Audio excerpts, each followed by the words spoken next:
Okay, Muiz, boleh tak give an introduction about yourself? Dari segi pengalaman bekerja, looking at economy ni dah lama. Daripada mula bekerja, memang started as a economist. Dah orang kata lebih kurang masuk tahun ni, kalau kata genap bulan 8 dah 20 tahun lah.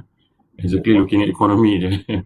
Tapi dari segi pengalaman tu, pernah bekerja di bahagian policy making, lepas tu masuk dalam bahagian bank. Bank pula ada yang bahagian strategi, ada yang bahagian risiko, and then now looking at investment lah. Jadi kalau kata sebut tentang ekonomi ni, pada peringkat awal fokus lebih kepada coverage on international economy. So pernah tengok dari segi ekonomi luar, contohnya Amerika Syarikat, Jepun, ASEAN, China. And I think fortunate enough bila kita keluar, a lot of questions are being directed. Bila kita kata masuk dalam industri ni, orang akan tanya lebih kepada ekonomi Malaysia lah. Jadi coverage untuk ekonomi Malaysia ni lebih kurang dalam 10 ke 15 tahun lah. Sebab sebelum ni masa buat dasar untuk negara tu lebih kepada fokus international economy. Tapi sebab kita ada dalam satu pasukan yang besar, ramai yang cover Malaysia. Tapi the team that when I was first started tu, dia memang in charge untuk cover international economy. Tapi bila dah masuk dalam industri ni lebih kurang dari 15 tahun, memang questions a lot, memang being asked covering Malaysia lah. Sebab tu bila kata dari segi lihat pada ekonomi Malaysia pun, I would say at least lah more than 10 years dah pernah tengok. Dan a lot of discussions memang kalau sebelum ni tengok pada entity lah, kalau ada bank tu fokus dia lebih kepada isu household sebab portfolio utama dia lebih kepada personal financing. So banyak isu yang kita cover melihat kepada hal-hal mempengaruhi isi rumah. Tapi bila sekarang ni dalam keadaan lebih terlibat dalam bahagian pelaburan, so issues can be macro as well as including international issues juga lah. So kalau kata, if you ask me anything on economy tu banyak benda lah, kita tengok a lot of things from different angle. And then sometimes dari segi interpretation of statistics pun kita, as much as we can, kita cuba go to the basic so that kita boleh tengok dari segi policy making tu holistically lah. So I have one question. Ni ramai yang duk tanya. Kenapa ramai kita boleh nampak lah ada data yang mengatakan job loss dekat Malaysia. Adakah ekonomi kita bertumbuh ke, atau what's the story? Kenapa kita boleh nampak GDP kita nampak macam bertumbuh, tapi kenapa kita boleh nampak data especially job losses dekat area KL dengan Selangor? Dia kalau dalam satu keadaan tu biasa. Kalau kita lihat dia ada naik turun. Contoh kalau kita lihat selain sebelum saya cerita tentang data yang pemberhentian kerja ni lah, kalau kita lihat vacancies ataupun permintaan pekerja pun meningkat. Dia ada masa dia menurun, ada masa dia meningkat lah. Tapi memang sebelum ni kita nampak trend permintaan pekerja tu menurun. Sebab biasanya dalam dari segi secara bulanan tu, kita tengok trend dah meningkat ke sekitar 100,000. Tapi bila kita tengok macam pada peringkat awal tahun tu, nampak sedikit lebih perlahan, so dia menurun kepada bawah daripada 100,000, sekitar dalam 90,000. Tapi bila tengok bulan terkini, nampak dia naik balik sekitar 100,000 lah. Jadi benda tu ada naik turun dia.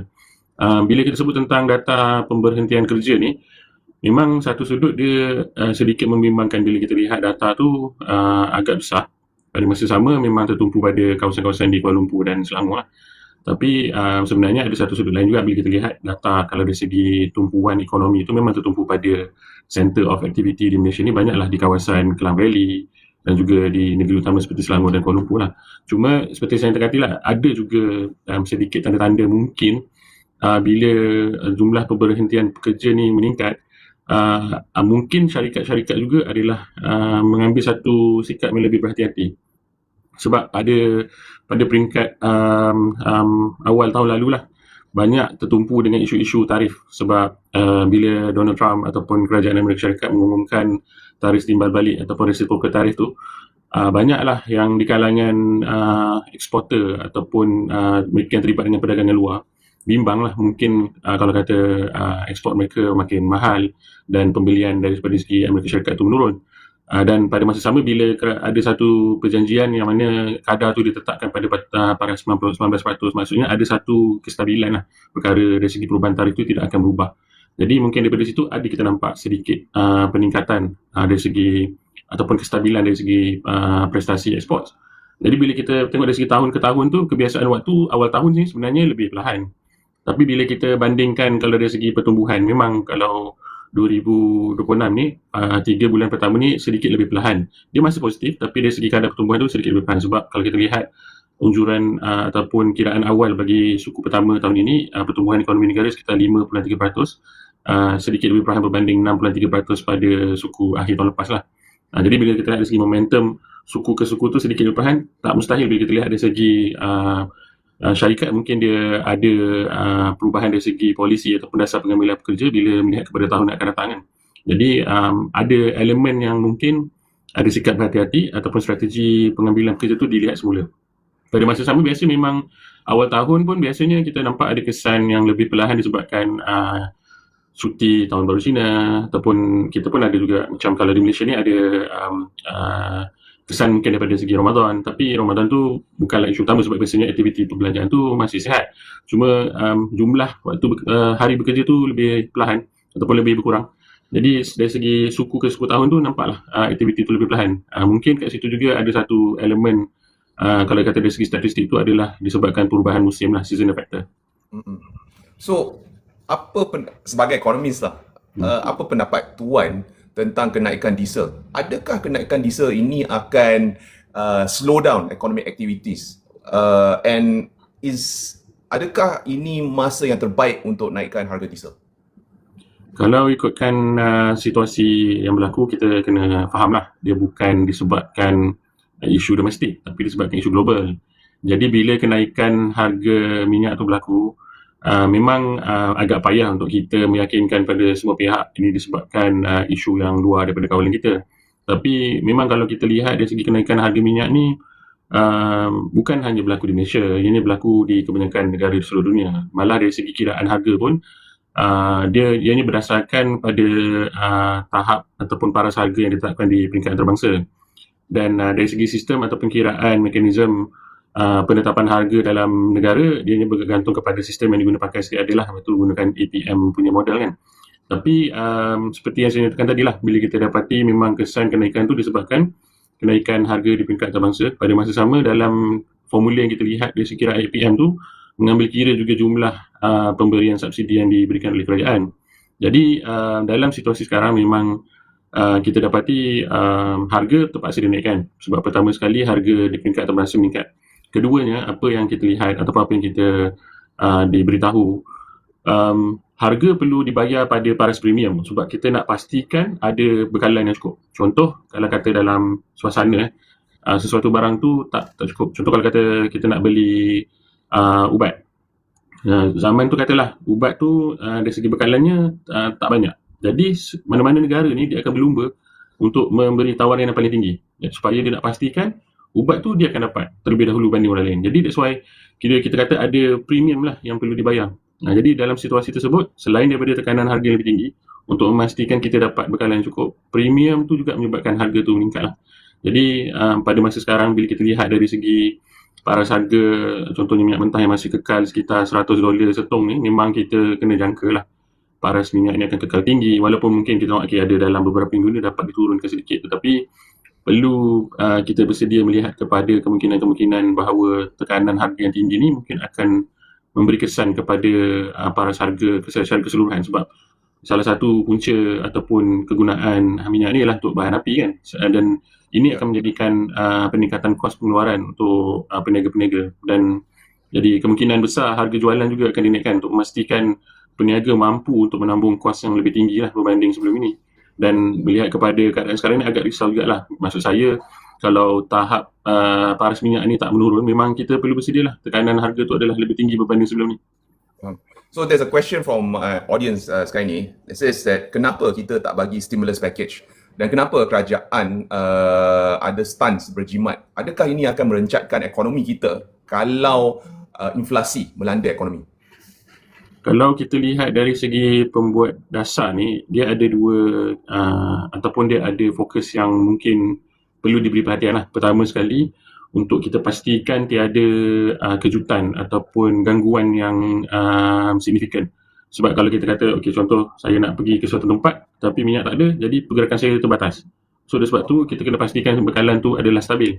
Keduanya dari segi persediaan jangka panjang. Sebab kalau kita lihat dari segi untuk katalah kita nak memastikan kesenangan ataupun pergerakan kita tidak terjejas sekarang, apa akan berlaku sekiranya kerajaan tidak mempunyai kekuatan kewangan yang mencukupi.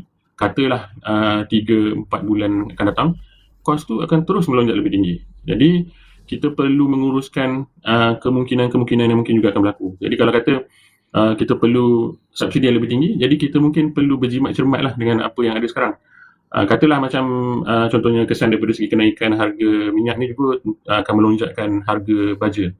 Kita boleh menjangkakan kemungkinan besar jumlah pengeluaran di dalam sektor pertanian ataupun bahan makanan ni mungkin akan turut terjejas. Jadi kalau kata mungkin katalah sekitar bulan 8-9 nanti kita dapati jumlah tuaian tu adalah lebih rendah, kemungkinan besar tawaran ataupun bekalan barang makanan pula akan terjejas, dan pada waktu itu mungkin inflasi makanan pula akan meningkat.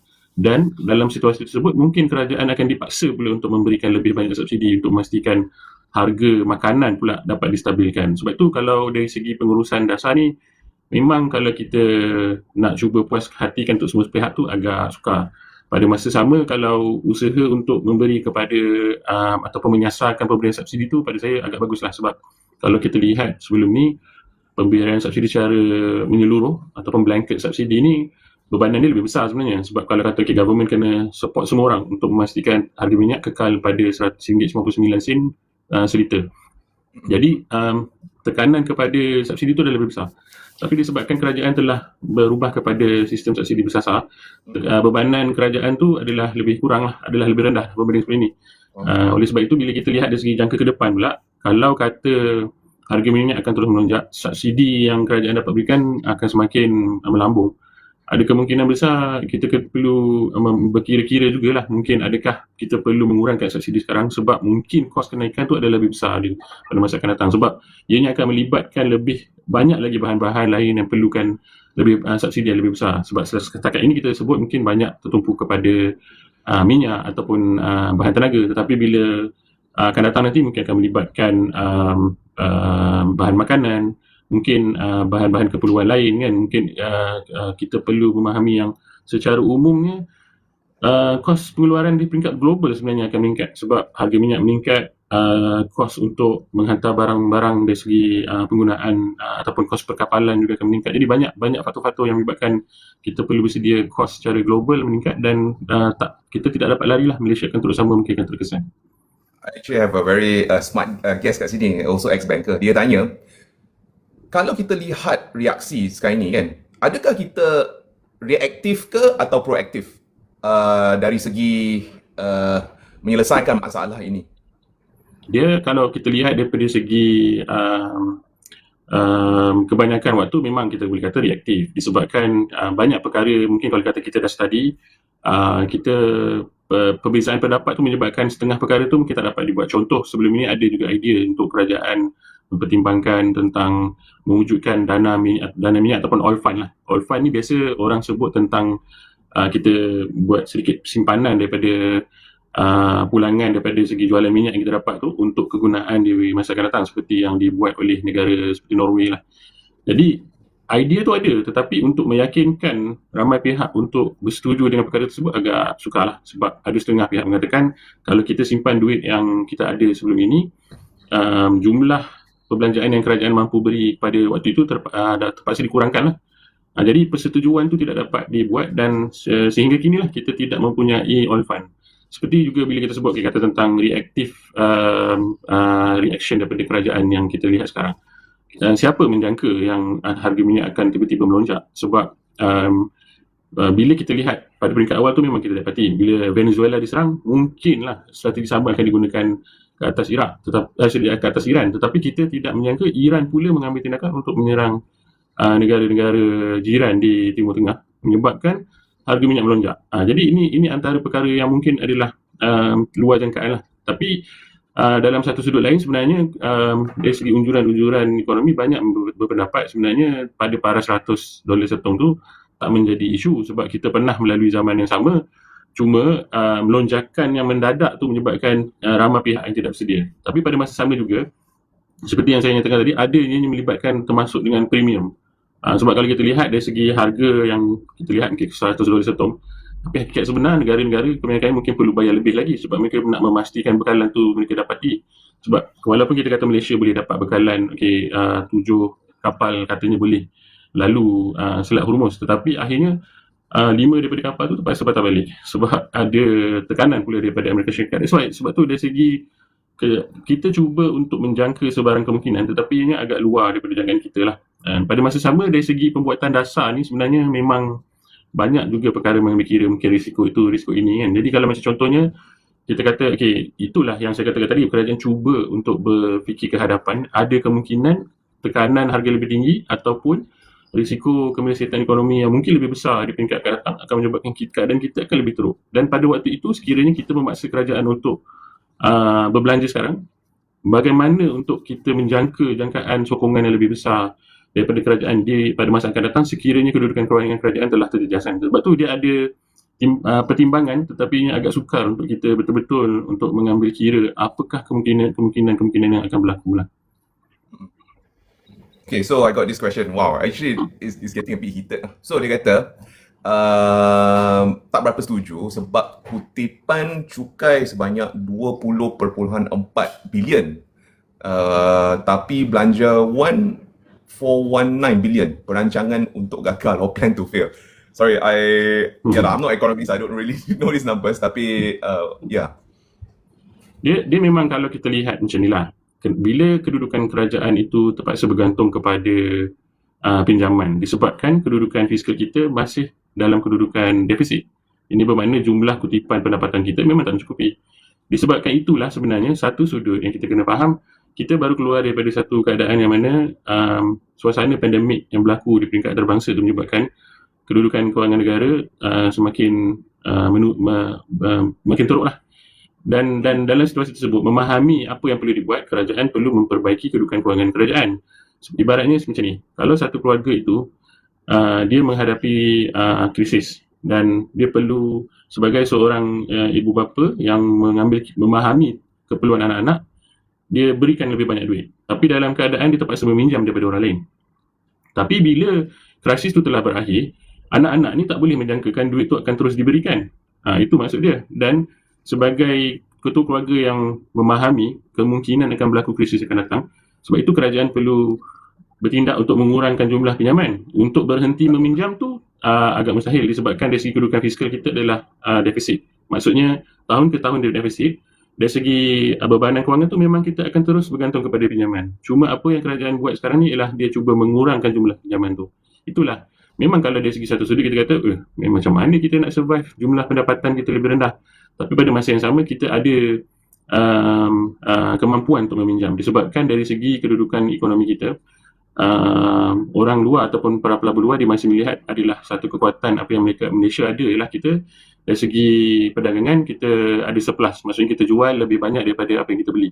Maksudnya dari segi duit, kalau daripada segi perdagangan duit masuk lebih banyak. Yang keduanya dari segi pengurusan ekonomi kita adalah lebih meyakinkan berbanding dengan orang lain ataupun negara-negara membangun lain lah. Jadi Malaysia, sebab tu bila kita lihat macam dari segi kedudukan ringgit yang semakin kuat ni adalah satu sudut ada yang menyatakan a vote of confidence lah, maksudnya dari segi perubahan yang cuba kita buat, saiz fiskal yang menurun yang kerajaan cuba lakukan, maksudnya cuba memperbaiki kedudukan kewangan kerajaan, dia memberi keyakinan lah kepada hala tuju yang lebih baik. Sebab kalau kita biarkan saiz defisit terus besar dan semakin meningkat seperti apa yang berlaku di US, even US sebagai ekonomi yang besar yang mana dolar tu adalah satu mata wang yang menjadi tumpuan ramai reserve currency yang dikejar oleh ramai pihak, ada satu sudut juga yang mengatakan keyakinan terhadap dolar telah menurun. Jadi disebabkan itu secara makronya bila kerajaan cuba memperbaiki kedudukan kerajaan dan pada masa sama kita dihimpit dengan tekanan dari segi kenaikan harga minyak global, itulah yang menyebabkan suasana tu agak memeningkanlah bagi pihak kerajaan. Satu sudut dia nak cuba memperbaiki kedudukan kewangan, risau mungkin akan berlaku krisis yang lebih besar di masa akan datang. Pada masa sama komitmen untuk menurunkan defisit tu mungkin terpaksa dilihat semula lah, sebab kita perlu belanja lebih besar untuk pemberian subsidi. Sebab itu memang kalau satu sudut sebenarnya kita perlu berusaha mencari jalan untuk memperbaiki kedudukan kewangan kerajaan, sebab sekiranya kerajaan tidak mampu untuk memberi sokongan kepada ekonomi, memang kita semua perlu bersedia, keadaan akan lebih susah. Okay, so quick question dulu apabila negara kita dilanda krisis tahun 97, lepas tu kita boleh nampak COVID kan. So antara apa kerajaan laksanakan adalah stimulus package untuk merangsangkan ekonomi. Dan sekarang ini pun kita boleh nampaklah negara jiran kita, contoh macam kalau diesel kita berbanding dengan Thailand. Diesel kat Thailand lebih murah berbanding dengan Malaysia, dan antara sebabnya adalah stimulus lah, atau diorang buat blanket stimulus untuk diesel.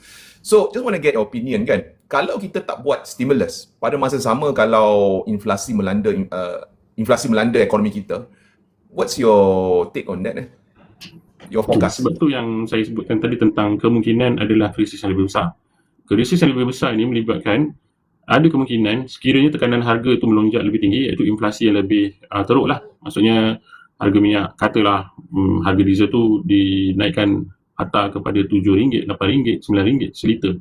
Jadi ianya akan menyebabkan tekanan harga yang lebih tinggi dan lebih menyeluruh, dan sekiranya peniaga terpaksa menaikkan harga jualan, ini akan memberi kesan yang lebih teruk lah kepada kemampuan membeli para pengguna di Malaysia.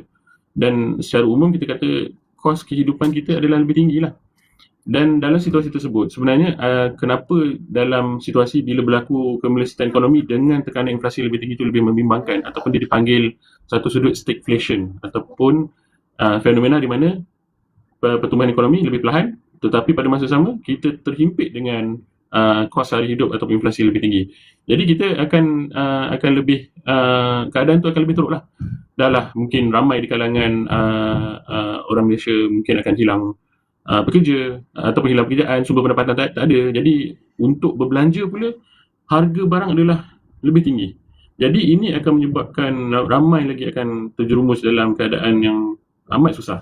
Sebab itu kalau kata dalam situasi sekarang ni sebenarnya tiada memori yang paling dekat yang kita boleh refer ataupun rujuk kembali, melainkan kepada zaman sekitar 70-an, yang mana awal tahun 70 dan juga hujung tahun 70-an tu ada berlaku juga tekanan ataupun oil shock kepada global economy. Pada waktu itu sekatan ke atas bekalan minyak global yang dibuat oleh seingat saya lah oleh negara-negara di Timur Tengah menyebabkan harga minyak melambung tinggi. Tapi berbeza dengan pada waktu itu, minyak bukan tak ada, minyak ada, tetapi sebagai oil embargo tu dia tak nak supply minyak kepada negara-negara lain. Tetapi pada waktu sekarang minyak tu pada peringkat awal ada, tetapi disebabkan berlakunya perang dan sebahagian daripada infrastruktur untuk pengeluaran minyak ni juga terjejas, kemungkinan besar bekalan juga mungkin akan terjejas sekiranya perang ini berlanjutan, kerana ada yang mengatakan mengambil sekitar 3 bulan untuk refinery ataupun operasi pengeluaran minyak tu dapat dimulakan semula kan. Jadi menyebabkan bekalan tu akan terencat lebih lama lah. Dan dalam situasi tersebut, sebab itu bila kita kata kalau kita membayangkan sekiranya krisis yang mungkin akan berlaku di akan datang tu adalah sebenarnya lebih teruk. Kalau kita kata sekarang ni ramai orang boleh keluar, mungkin kita perlu bersedia kalau kata ramai yang telah kena berhenti kerja disebabkan ekspor lebih perlahan, sebab ianya melibatkan keadaan seluruh dunia, bukan di Malaysia sahaja kan. Jadi kalau kata tekanan tu berlaku, seluruh dunia akanlah lebih perlahan, ekspor akan lebih perlahan. Bila ramai yang kena buang kerja, jumlah perbelanjaan pengguna di Malaysia juga akan menurun.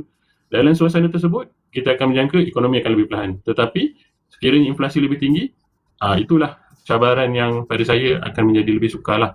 Sebab tu kalau pada saya, peringkat awal ni memang agak sukar untuk kita menjelaskan kenapa suasana ni seperti seagaknya tidak dapat kita kawal. Tetapi apa yang mungkin perlu kita beri perhatian, ada kemungkinan bulan beberapa bulan akan datang, sekiranya tekanan harga tu akan terus meningkat, kita perlu bersedia keadaan mungkin akan lebih sukar kerana tekanan inflasi mungkin akan lebih tinggi. Masalah teknikal, I kena, because everyone's moving sekarang ni, so I apologize for the noise. I kena tukar lokasi dulu. Okay, but before that, while I'm changing my location, I cuba nak tanya lah. So, adakah, basically what you're saying is that kita kena bersedia untuk sesuatu yang lebih teruk. Adakah, am I reading this correctly? That's the first question. Second question is, adakah kita sekarang ni tak cukup duit sebab semasa krisis sebelum ini, kita telah mencecah our debt ceiling. So, are these a correct summary tak? Kalau segi debt ceiling tu tak berapa tepat sangat lah, sebab dari segi kiraan tu sebenarnya dia bukan kira semua jumlah ataupun pinjaman yang dibuat kerajaan, sebab dia mengambil kira lebih kepada kertas-kertas pinjaman yang dibuat dalam negara lah. Jadi dari segi debt ceiling tu tidaklah begitu membimbangkan. Pada masa sama, tujuan penetapan debt ceiling tu untuk memastikan berlakunya pengurusan fiskal yang lebih disiplin lah. Tetapi ini tidak menghalang untuk kerajaan terus buat pinjaman dan memberi sokongan kepada ekonomi negara lah. Kalau nak sebut sebenarnya stimulus tu memang dah ada, sebab maksudnya subsidi yang kerajaan berikan sekarang ni kiranya adalah satu bentuk stimulus. Cumanya tidak di-announce kepada semua pihak yang ini adalah rangsangan. Maksudnya kalau kita lihat harga tu melonjak dan kerajaan dia terpaksa memilih bahagian mana yang subsidi tu perlu dikekalkan. Itu yang kalau di Semenanjung ramai pakai RON 95 lah yang ditetapkan harga dia. Harga yang lain dibiarkan diapung dan dinaikkan. Dan di Sabah Sarawak fokuslah kepada diesel disebabkan itu adalah sumber bekalan bahan utama sebab kebanyakan kenderaan di sana bergantung kepada diesel. Jadi untuk kita lebih strategik, kita jangan kata 95 pun di sebelah sana kena dikekalkan disebabkan penggunaan kat sana tak sama macam di Semenanjung. Tapi dalam satu sudut lain memang pada apa yang saya katakan tadi, sebenarnya isu untuk pemberian subsidi lebih ni tak menjadi masalah buat masa sekarang lah sebab memang ada sebahagian simpanan ataupun savings yang kita boleh dapat sebabkan kita bergerak kepada subsidi bersasar. Cuba bayangkan kalau kata kerajaan tak buat subsidi bersasar. Kerajaan kata tak ada simpanan. Jadi kerajaan boleh kata tak ada kemampuan untuk menetapkan harga minyak RM1.99 pada paras yang ada sekarang. Jadi harga terpaksa dinaikkan. Pada waktu itu lagi teruk berbanding dengan keadaan sekarang. Sebab tu pada saya satu sudut ada stimulus tu ataupun rangsangan diberikan. Cuma buat masa ni kita tak dengar ianya sebagai stimulus lah sebab kerajaan hanya mengatakan ianya adalah komitmen untuk menetapkan harga pada paras yang ada. Tapi sekiranya kalau kita nak, sebab jangkaan kita dalam kepala kebanyakan orang, kita dah terbiasa dengar stimulus package, rangsangan pemberian bantuan kepada semua pihak kan. Memang kalau dalam situasi tersebut dia akan menyebabkan mungkin ada satu keadaan panik juga sebab orang kata kita dalam keadaan krisis. Dalam satu sudut memang ini kita boleh sebut adalah krisis minyak di tingkat global, tetapi kita orang kata protected ataupun kita dapat bertahan disebabkan subsidi yang terus dikekalkan. Sekiranya kalau kita biarkan harga itu meningkat, maksudnya Malaysia pun seperti negara lain lah, tidak terkesan tidak dapat lari daripada kenaikan harga minyak. Cuma buat masa sekarang alhamdulillah subsidi masih ada. Tetapi kalau melihat kepada kedudukan kerajaan, kawan kerajaan seperti saya katakan tadi, memang sepatutnya kerajaan berusaha untuk menurunkan lagi sas defisit itu dan mungkin kita kata tadi kan mungkin savings yang dapat daripada pengurangan subsidi tahun lalu mungkin boleh digunakan lebih tinggi pada ini, tapi secara kasar seperti saya katakan tadi, kerajaan masih bergantung kepada kedudukan fiskal secara defisit. Maksudnya memang kebergantungan kepada pinjaman tu masih betul-betul berlaku. Jadi disebabkan itu, kalau kata debt ceiling tu menjadi satu sekatan, saya tak merasakan menjadi halangan untuk kerajaan berbincang ataupun menyatakan terpaksa untuk kita bergantung kepada jumlah pinjaman lebih besar untuk memberi rangsangan kepada ekonomi. Tapi buat masa ini disebabkan tiada pengumuman dalam aspek tersebut, bermaksud kerajaan berusaha untuk menggunakan resources tiada lah. Mungkin dari segi perbelanjaan setengah-setengah perkara tu dibatalkan ataupun ditunda untuk memastikan banyak allocation kepada subsidi ini dapat dikekalkan lah. Okay. So on my end sekarang ni, one of the things that's heating up lah sekarang ni, I see this comment over and over again. Dia kata this is macam BAU sahaja. So they say typically rangsangan you should be able to see certain things or certain allocation for certain sectors. And I also want to just squeeze in one question lah. Kenapa harga diesel kita dekat Semenanjung lain dengan Sabah Sarawak? I mean, I know you mentioned the usage untuk diesel dekat Sabah Sarawak lebih tinggi.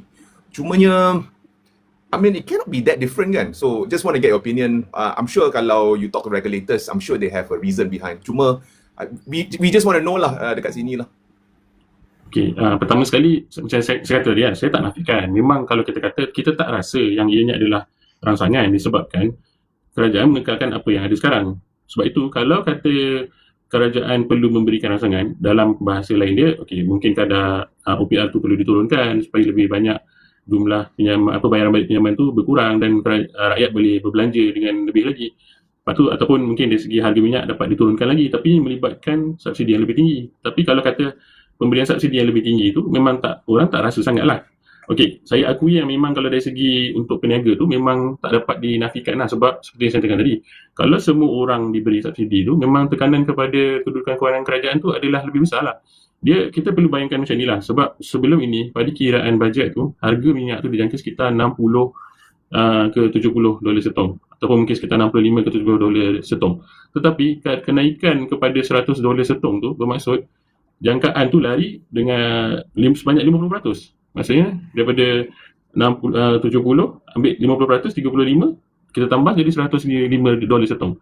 Kat situ menunjukkan memang sebenarnya dari segi kiraan subsidi tu adalah jauh lebih tinggi lah. Kalau naik mungkin 5%, 10%, okey lagi lah. Ini sekarang ni dalam keadaan peningkatan subsidi untuk minyak pun dah melonjak sebanyak 50% lebih tinggi, dan kalau kita ikut kiraan dia bukanlah sebabkan harga minyak tu naik 50%, subsidi melonjak 50%, tak. Sebab kiraan tu bergantung kepada APM yang kita sebutkan tadi. Pada masa sama yang saya katakan tadi, ada tekanan dari segi premium yang perlu dibayar lebih tu. Sebab itu kalau dari segi untuk kita memahami perbezaan harga tu pula, tadi situasi kita kata dah berubah disebabkan ada premium. Keduanya, kita perlu mengambil kira kalau dalam situasi biasa pun logistik ataupun perbekalan ataupun saluran bekalan ini dia dibuat mengambil kira faktor-faktor berbeza. Sebab tu harga dari segi satu tempat tak sama. Kalau kita kata kenapa di rural area ataupun kawasan luar bandar ni biasanya harga lebih tinggi, sebab jarak dia daripada kilang mungkin lebih jauh. Melainkan kalau kata kilang tu berada di luar bandar, mungkin dari segi kos logistik untuk pengangkutan tu lebih rendah lah. Tapi bila kita lihat dari segi hakikatnya biasanya macam tu lah, sebab tumpuan ekonomi soft skill tu banyak kepada kita lihat pada kawasan-kawasan utama. Jadi banyak tawaran harga tu lebih dapat diberikan kepada tempat-tempat yang jualannya lebih tinggi lah. Sebab kalau kata harga dia rendah, jualan tu laju, dari segi jumlah kutipan jualan tu adalah mampu untuk menyokong operasi syarikat lah. Jadi kalau kita lihat dari segi perbezaan dari segi kedua-dua kawasan ni antara Sabah Sarawak dan Semenanjung ni, memang banyak ada dibincangkan bagaimana usaha untuk menyamakan paras harga. Contoh dari segi roti pun ada disebut kan, macam mana nak pastikan ada bekalan roti yang sama.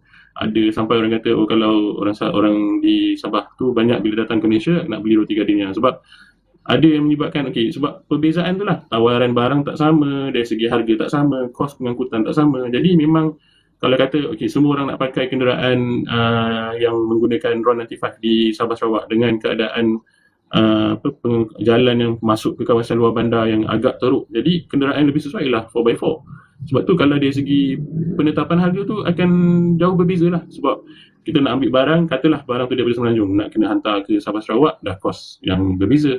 Daripada segi pelabuhan nak bawa masuk lagi ke dalam yang lebih jauh daripada pelabuhan pun tambahan kos lagi. Sebab tu dari segi penetapan harga memang takkan sama. Okay, so this one I can see in the comment section. Adakah selepas kenaikan harga diesel kita akan menyaksikan harga barang-barang asas seperti makanan naik? First question. Second question, kalau kita berdasarkan sticky prices, selepas harga dah naik, ada tak kebarangkalian selepas harga naik dia akan turun kalau harga diesel turun? Okay, itu biasa masalah secara natural lah dalam ekonomi. Bila berlakunya sebarang gangguan dari segi supply ni, memang menjadi alasan lah kepada peniaga untuk menaikkan harga. Sebab logik lah, bila harga tu meningkat, kos operasi tu lebih tinggi. Kalau kata bisnes tu tak dapat pulangan jualan yang mampu untuk menyokong kos operasi, ramailah yang akan terpaksa gulung tikar. Tapi kalau kata kita sebut, memang kita perlu bersedia, jangkaan harga mungkin akan naik sebabkan ramai di kalangan peniaga terpaksa membayar harga diesel. Mungkin kata ada subsidi tapi tak semua yang dapat. So sebahagian mungkin telah mula menaikkan harga. Sebab sebelum ni pun saya ada tengok perkongsian yang dibuat oleh penjual madu tualang. Dia cerita, memang kita perlu bergantung kepada penggunaan Hilux masuk ke dalam hutan untuk ambil madu-madu ni kan. Jadi kos pengangkutan mereka tak dapat lari, terpaksa dinaikkan. Dan oleh sebab itu dia telah memberi gambaran harga jualan terpaksa dinaikkan selepas hari raya nanti. Jadi memang kalau kita menggunakan contoh yang tu pun, kita dapati memang secara kasar memang akan ada kemungkinan tekanan harga tu kita panggil second round effect. Nak kenaikan harga daripada pengangkutan dan ianya menyebabkan harga jualan barangan lain akan terus meningkat. Itu yang dalam satu sudut memang kita tengok secara kasar lah, ramai di kalangan pemerhati ekonomi telah menaikkan kadar inflasi. Dengan jangkaan memang tekanan harga dari segi kos pengeluaran yang lebih tinggi itu akan menyebabkan berlaku second round effect, menyebabkan lebih banyak lagi harga-harga barangan lain akan meningkat lah. Dan dalam situasi tersebut tu yang saya kata tadi, mungkin pada peringkat awal kita hanya bersedia untuk memastikan tekanan harga minyak tu tidak memberi tekanan kepada kita. Tapi untuk peniaga kesan tersebut telah dirasai lah.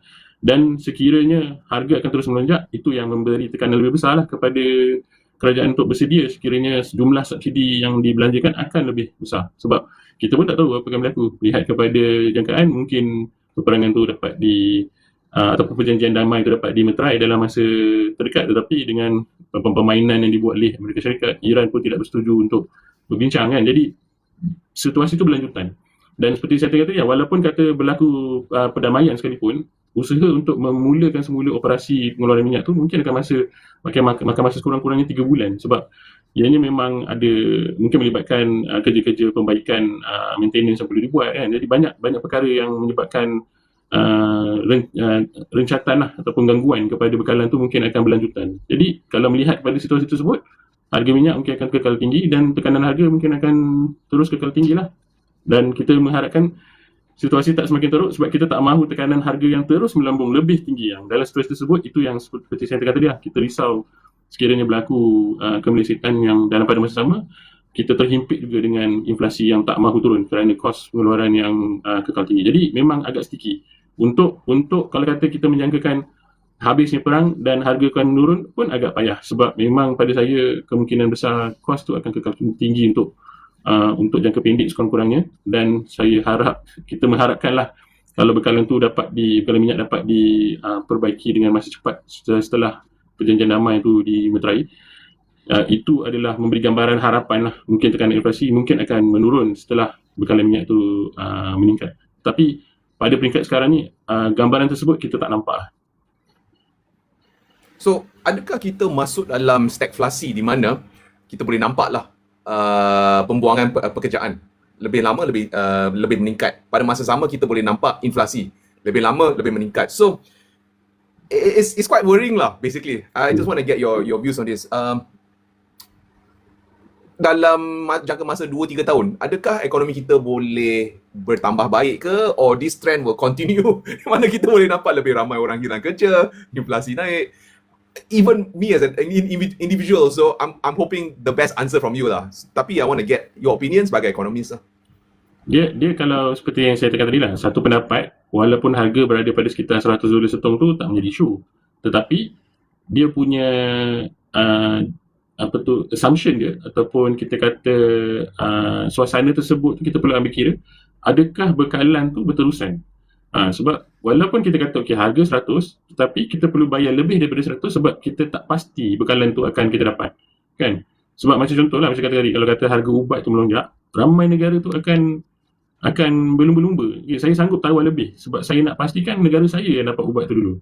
Sebab tu kalau kata dalam situasi tersebut, walaupun harga tu tinggi dan kita perlu bersedia lah, maksudnya mungkin kita kena bayar lebih lagi daripada tu.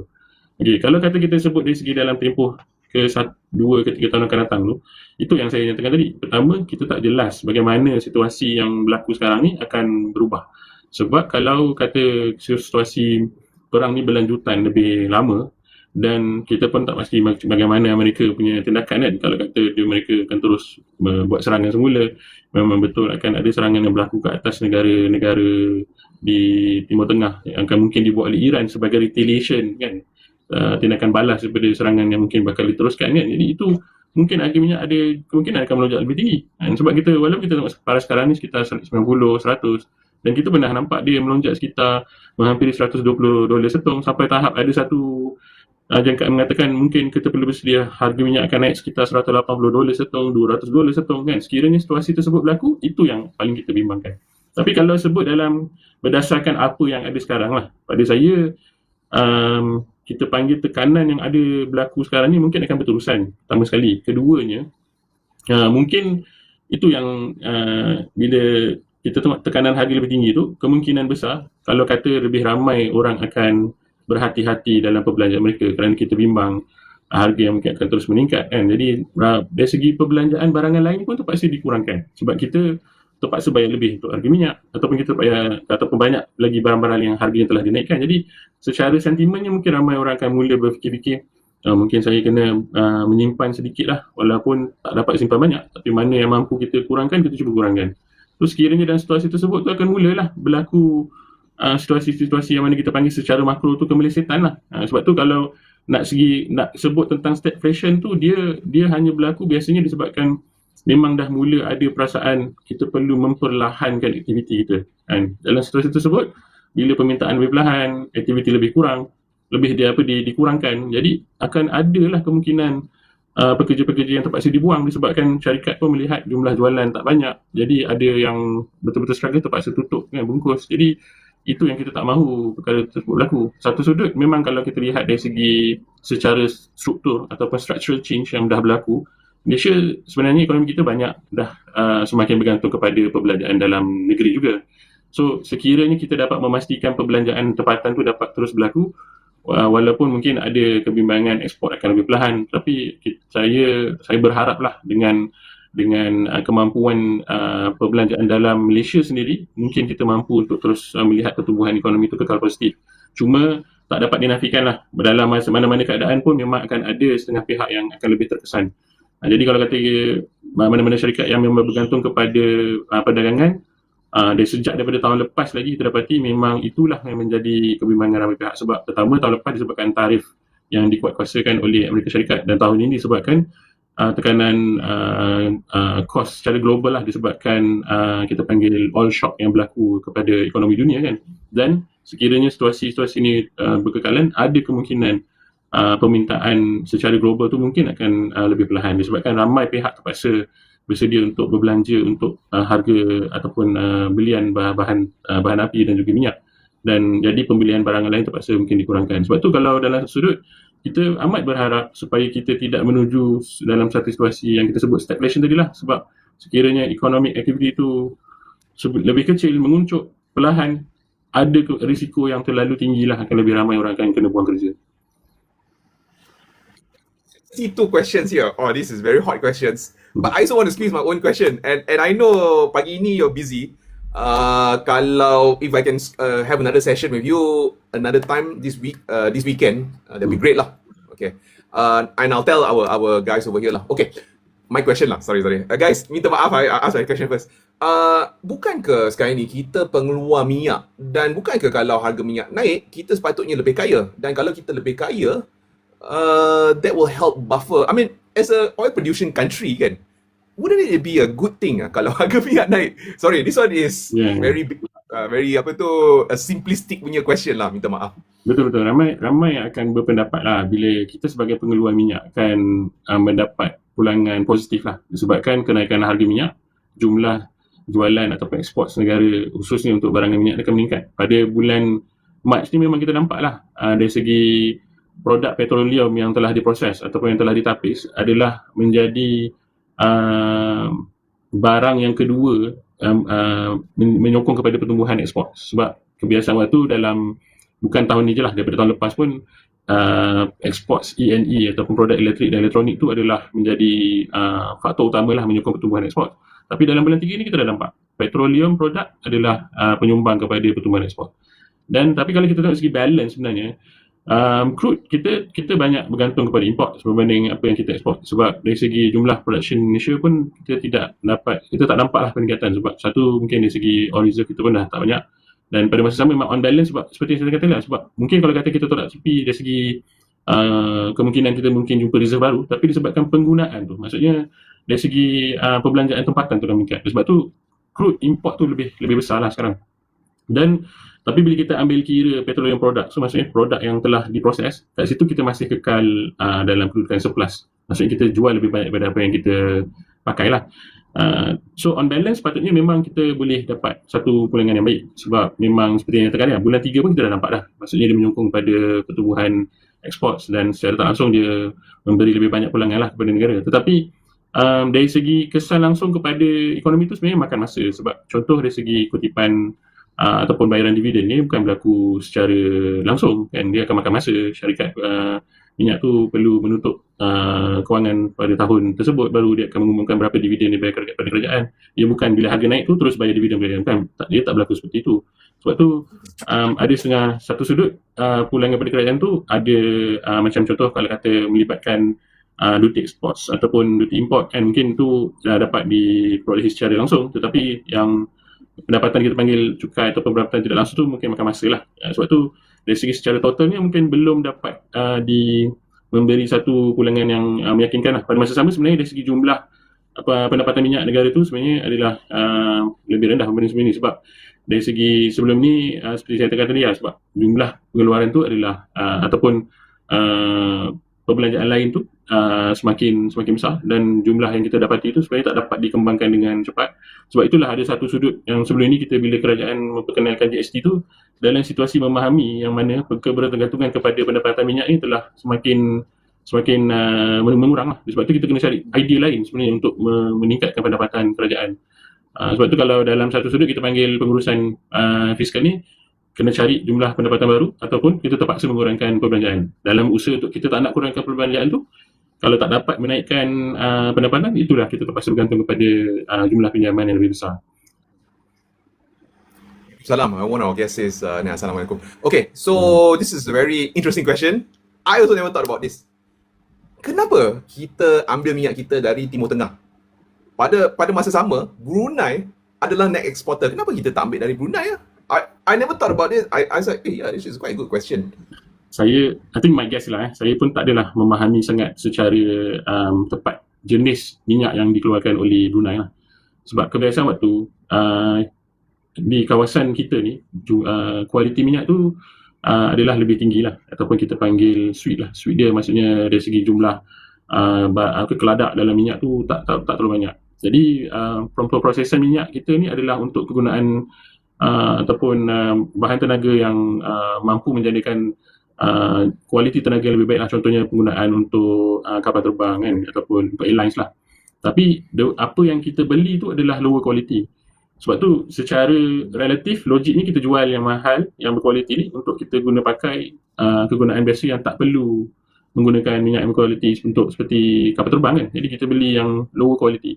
Dan setup dari segi penapisan ataupun pemprosesan tu memang adalah bersesuaian dengan minyak yang kita beli daripada Timur Tengah tu. Sebab tu kalau mungkin kita nakkan minyak yang daripada Brunei, mungkin dari segi pemprosesan tu perlu ditukar lah. Sebab tu secara kontraktual kita boleh berjumpa ataupun berbincang dengan Brunei, kita nak beli minyak daripada Brunei. Tetapi dari segi capacity ataupun capability kita untuk proses, mungkin kita memerlukan sedikit pelaburan untuk perlu dibuat. Dan jadi kalau kita ambil minyak daripada Brunei, mungkin kita tak dapat proses dengan cepat. Jadi untuk dalam tempoh singkat ni kita masih ada kebergantungan kepada minyak daripada Timur Tengah. Tapi untuk jangka panjang, sekiranya kita perlukan kemampuan untuk memproses minyak yang lebih berkualiti, tetapi seperti saya kata tadi lah, tak berapa sesuai sebenarnya untuk kita pakai minyak berkualiti untuk kegunaan domestik seperti kenderaan di atas jalan raya kan. Jadi kita kena memahami lah perbezaan kegunaan tu dan juga kemampuan kita untuk memproses tu. Jadi mana-mana deal yang kita cuba buat, kita perlu mengambil kira dua perkara ni lah. I want to squeeze a question. Sorry guys, sorry. Apabila kita cakap tentang kandang babi lah sekarang ni, atau kandang khinzir lah, sorry. Kenapa kita tengah mempertimbangkan this thing? Adakah negara kita tak boleh attract FDI sampai kita kena attract macam low quality FDI macam kandang khinzir? And I think to break the question up so that people understand, apakah impak dari segi ekonomi kalau kita buat kandang khinzir dekat Malaysia? Second is, kenapa kita mempertimbangkan FDI yang agak rendah lah, the quality? Dia kalau yang saya faham lah, antara tekanan yang dibuat ataupun permintaan yang dibuat ni disebabkan keperluan domestik juga. Sebab kalau kita lihat seperti yang kita bincang tadi lah, kalau kata kilang tu hampir dengan tempat yang kita duduk, jadi kos logistik untuk pengangkutan jualan tu adalah mungkin lebih rendah lah. Dan pada masa sama mungkin melihat dari segi kemampuan untuk kita menjual kepada negara luar lah. Sebab kalau kata kita ada kemampuan kapasiti pengeluaran yang mampu melebihi keperluan tempatan, lebihan daripada segi pengeluaran yang kita ada tu bolehlah kita jual kepada luar. Tapi kalau salah satu sudut seperti yang kita tengok kebanyakan perbincangan yang dibuat untuk memusatkan aktiviti peternakan ni, disebabkan banyak perkara yang ataupun cara yang dibuat secara small scale tu tidak efektif ataupun tidak diuruskan dengan baik. Jadi melibatkan ada berlaku pencemaran, pengurusan yang mungkin tidak, orang kata, beretika. Jadi banyak perkara-perkara yang akhirnya menjadi satu isu kepada ekonomi. Sebab kalau pencemaran tu dia dah mengganggu ekosistem dan juga livelihood, kehidupan orang-orang sekitar kan. Sebab tu ada usaha untuk memindahkan, untuk memusatkan. Sebab dari segi keperluan tu memang ada. Sebab bila kita kata kenapa ada local punya inisiatif untuk menternak kan, sebab ada permintaan dari segi tempatan. Tapi pada masa sama mungkin disebabkan samalah bila kita sebut tentang kenaikan harga global, kos import yang mungkin lebih tinggi. Jadi semua ni kalau kita ambil dalam faktor-faktor yang berlaku di tingkat global ni, kita boleh jangka harga pun akan terus meningkat. Dan pada masa sama seperti kalau kata kemampuan kita untuk betul-betul untuk memastikan ternakan tu dapat dibuat dengan baik dan berkualiti. Jadi dari segi pricing pun mungkin kita boleh beri dengan secara lebih premium. Cuma itulah saya pun agak bersetuju kalau kata kenapa untuk kita mengambil kira penakan yang ataupun FDI yang agak lebih rendah standard dia. Cuma pada saya sebab mungkin kita melihatlah dari segi kemampuan pasaran itu sendiri. Sebab saya taklah memahami sangat secara jelas bagaimana situasi ataupun industri ternakan khinzir ni. Tapi kita lihat bila kita kata ada usaha, ada permintaan tu, pertama keperluan untuk domestik. Dan kedua, pada saya dari segi domestik pun adalah untuk memastikan cara penternakan ataupun pengurusan peternakan ni adalah dibuat dengan lebih baik lah. Sebab banyak usaha-usaha FDI yang sekarang ni kalau kata kerajaan berikan tekanan untuk memastikan dari segi ESG ataupun compliance kepada isu-isu melibatkan persekitaran, isu-isu sosial dan juga pengurusan pelaburan yang lebih baik lah berbanding sebelum ini. Sebab tu walaupun kita kata okey, pelik kenapa untuk kita mengambil kira idea-idea seperti ini, tetapi kalau sekira mana ianya dibuat dengan baik dan dia terima pakai dan diiktiraf di peringkat antarabangsa, dari segi pulangan mungkin adalah lebih besar daripada keperluan tempatan lah. Mungkin kita boleh juga melihat kepada ekspor yang lebih besar. So there's this one question over here. Muiz, kalau if I'm overstepping my time, please do tell me lah. I know you're busy this morning kan. So I think we just have one more question lah. And then so this question, I like this question dari one of our guests. Dia kata kita memandangkan inflasi berlaku, ini masa terbaik lah kalau kita boleh jadi financially prudent. Cumanya, can you maybe give us your take lah basically ya. Kalau harga, for me I'm a finance guy kan, so kalau harga barang naik pada masa sama, kalau gaji kita tak naik dengan setara dengan inflasi, I pun macam duk garu kepala, macam mana kita boleh survive. So my take is, kalau boleh, seboleh-bolehnya maybe do a side hustle lah basically, kalau boleh, atau melabur. Tetapi I just want to get your views on this lah, whether we are on the same page ke, atau do you have anything maybe outside the box that you can share dengan kita? Dia I think sebenarnya tadi kita dah sebut secara tak langsung lah, dari segi kerajaan tadi, pengurusan kewangan kerajaan itu melibatkan mencari sumber pendapatan yang baru ataupun mengurangkan jumlah perbelanjaan lah. Jadi dua strategi tu yang sebenarnya kita boleh guna pakai lah.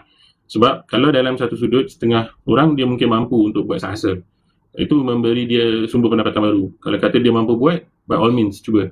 Sebab kita untuk memastikan sebolehnya satu, perbelanjaan kita mencukupi dengan jumlah pendapatan kita ada. Keduanya, kita tak nak kebergantungan kepada hutang untuk menyokong perbelanjaan kita kan. Sekiranya boleh buat, itu adalah pada saya amat digalakkan lah. Sebab kita tak nak seperti yang kata, kita tak nak dalam situasi yang luar jangka ni kita tidak mempunyai pendapatan yang mencukupi. Dalam satu sudut lain, sebenarnya strategi yang mungkin boleh dipertimbangkan ialah mengurangkan perbelanjaan lah. Sebab saya pernah duduk dengan satu financial planner. Dia sendiri kata, okay, you list down semua perbelanjaan you. Lepas tu dia cakap, okay, you potong you punya Astro. You potong, kalau zaman kita ni, potong Netflix kan, for example. Walaupun benda tu sedikit, tapi ianya boleh digunakan pakai untuk perbelanjaan lain lah. Tapi pada saya, ianya bergantung kepada kemampuan dan kesediaan kita lah untuk membuat perubahan. Sebab kalau kata kita kurangkan makan nasi kan, berapa banyak jumlah savings yang dapat. Tapi dari segi kehidupan, saya tak rasa itu adalah mudah untuk orang-orang di Malaysia, sebab kita memang dah biasa untuk makan nasi setiap hari. Tapi mungkin ada perkara lain lah, mana-mana kalau kata pergi wayang for example, boleh dikurangkan. Mungkin tak dapat buat lah. Wayang dulu sebulan sekali, seminggu sekali, mungkin perlu dianjak hanya boleh pergi setiap 2 bulan, setiap 3 bulan sekali kan. Mungkin itu cara perubahan yang mungkin kita boleh buat lah. Pada masa sama, dari segi kita kena tengok pain point. Pain point tu maksudnya kalau kata kita ni jenis yang banyak travel dan penggunaan minyak tu lebih tinggi, katalah risiko untuk kita melebihi kuota minyak bersubsidi tu memang lebih tinggi daripada orang lain. Kita kena cuba strategize lah. Mungkin sebagai satu isi rumah, bagaimana kita boleh saling menyokong penggunaan tu. Mungkin menggunakan kuota isteri ke anak-anak, siapa yang ada anak-anak kan. Mungkin itulah cara dia. Maksudnya kita kena be a bit more innovative dan juga aware. Kita sedar mana kita punya pain point kita. Kalau kita tak perasan yang sebenarnya kita rasa harga minyak ni yang lebih besar, tapi tanpa kita sedar rupa-rupanya kita dah terbelanja lebih dalam perkara-perkara yang melibatkan entertainment, macam contohnya subscription Netflix ke, ataupun kita jenis yang avid reader untuk dalam portal-portal news antarabangsa kan. Mungkin benda-benda tu antara perkara yang kita boleh cuba potong lah untuk peringkat awal. Tapi for a longer term punya perspektif, extra income yang kita boleh cuba buat dapat tu sebenarnya memang strategi dia memang selain di simpanan, bahasa ekonomi dia ialah investment lah. Sebab memang kita lebihan pendapatan kita tak pakai, is a form savings, tapi macam mana untuk kita maximize return, memang kita kena cari jalan lah untuk kita buat simpanan ataupun pelaburan kan, supaya kita nakkan pulangan ataupun wang tu juga akan bekerja untuk kita walaupun kita letak dia at any platform, tapi we want the return tu untuk memberi pulangan yang lebih lah, supaya wang tu taklah diam, dan inflasi yang meningkat tu kita dapat mampu untuk menggunakan savings kita ada untuk keperluan-keperluan harga yang mungkin akan terus meningkat pada masa akan datang. Thank you so much for your time. I know we already extended. We initially kata 10 o'clock. Minta maaf for that. And another thing for our guest lah, that's over here. This is one of my friends. And he also speaks to central bankers juga, and he's also around the industry. So dari listening to me, a finance guy talking about economy sekarang ni, I would rather get a guest yang boleh bercakap tentang ekonomi lah. So sekarang ni we are testing it out, and if the chemistry is good and if we can grow a big enough audience, mungkin we'll have our own show lah, me and him together. So please pray for us, and thank you so much untuk datang sini dan support kita lah hari ni. Tadi when we first started 3-4 orang, sekarang ni dah double digits kan. Betul. So we cannot be any happier, me and Muiz. Any final words from yourself, Muiz? Satu sudut elok perbincangan macam ni sebab kita nak pastikan kita mempunyai maklumat yang tepat dan kita tahu bagaimana untuk kita bersedia sebarang kemungkinan-kemungkinan kan. Sebab ekonomi ni memang dia melibatkan pengurusan lah. Sebab dalam ekonomi kita sebut tentang apa masalah, bagaimana untuk kita cuba menyelesaikan kan. Contoh kalau kata ada tak idea baru untuk kerajaan mempertimbangkan. Inilah sesi-sesi perbincangan macam ni lah pada saya bagus untuk kita teruskan. Dan pada peringkat kita sebagai individu, pentingnya untuk kita memahami apa yang berlaku, walaupun mungkin kata jauh yang berada di luar daripada Malaysia, tetapi perkara tersebutlah yang sebenarnya memberi kesan kepada kehidupan kita pada hari ini kan. Sebab tu kalau kita boleh menjangkakan katalah tekanan harga akan terus meningkat, kemungkinan besar lebih banyak lagi peniaga yang terpaksa menaikkan harga kan. Jadi kita perlu bersedialah dengan kemungkinan-kemungkinan yang berlaku. Dan seperti I agree with what you mentioned tadi, mungkin kita secara pada peringkat individu kita perlu memikirkan cara lah. Kalau kita tak dapat potong perbelanjaan kita terpaksa mencari mana-mana peluang untuk meningkatkan pendapatan kita supaya kita dapat pastikan keperluan diri kita dapat kita jamin. Pada masa sama, saya percayalah ramai pihak juga mengambil amat bimbang sekiranya mereka tekanan yang berlaku ni akan menjejaskan kehidupan ramai isi rumah ataupun keluarga-keluarga yang ada di luar sana lah. Okay, so thank you so very much. Kalau boleh, maybe I can steal a bit of time this another, maybe besok ke or later today. And then I can tell you guys lah kalau if we're going to have another episode lah. I think the next episode kita less rainbow lah. Kita akan buat secara terancang lah as opposed to macam buat sembrono kan. Yeah. So thank you so much guys untuk datang, and moga-moga please follow us, and hopefully when we get a good enough big enough following, we will start having a proper studio lah. Itu me and Muiz pun kata, macam mana studio lah. Wah, we were really excited lah. Okay guys, dengan itu assalamualaikum. Take care.